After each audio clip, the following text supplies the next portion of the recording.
अस्सलाम वालेकुम दोस्तों नए वीडियो में मां तव्हांखे हिकु नई ख़ुशख़बरी ॿुधाइण वारो आहियां। जी हा दोस्तों, नई ख़ुशख़बरी आहे त हिकु नओं ड्रामो अची रहियो आहे सिंध टीवीअ ते, जंहिं ड्रामे जो नालो आहे पंहिंजनि जा वेरी। जी हा दोस्तों, असगर थईं मुंहिंजी डायरेक्शन में नओं ड्रामो अची रहियो आहे।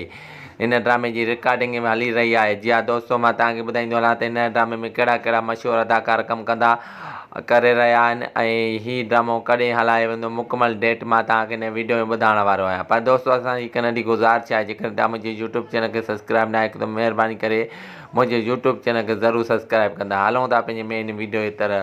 दोस्तों, सिंध जा मशहूरु अदाकार एस भट्टी, निसार शाह, बिलावल खोखर, आबास गुलोडाणो, मजू सता, लाल, असगर थईं, मूसा, सॼी टीम जेकी आहे तकरार जी हिन ड्रामे में कमु कंदा।